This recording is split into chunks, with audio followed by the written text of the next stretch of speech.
जब सृष्टि प्रलय और पालन एकमात्र परम प्रभु करता, तब किए विहित कर्मों का कर्ता का अहन बनता। हम कर्म अंग ईश्वर के इसलिए कर्म करते हैं, अपने उपक्रम निर्देशन निज कर्म नहीं करते हैं। सदनिकाय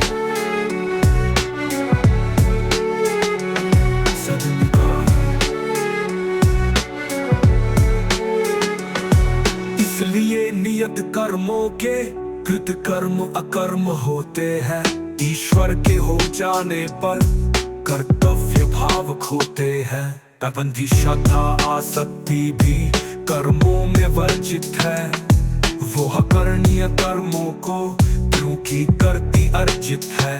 ये है भी गीता का आरोण त्याग हवन है।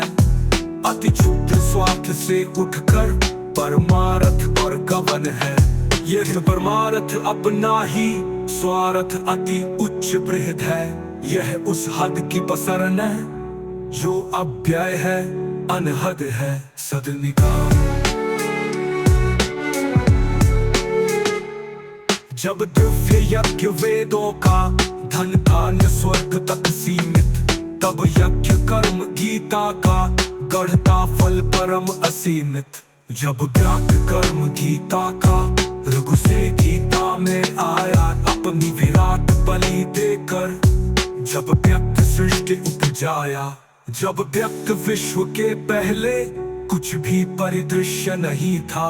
था ब्रह्म अदृश्य अकेला, सत्ता था असत्य नहीं था। जब सूक्ष्म ब्रह्म केवल को केवलता रास न आई, एक से अनेक होने की तब इच्छा ली अंगड़ाई।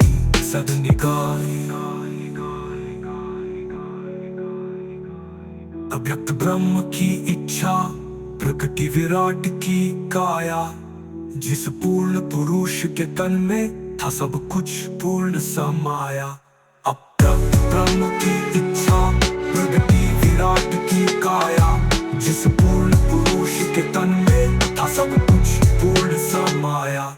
जब सृष्टि प्रलय और पालन एकमात्र परम प्रभु करता, तब किए विहित कर्मों का कर्ता का अहन बनता। सदनिकाय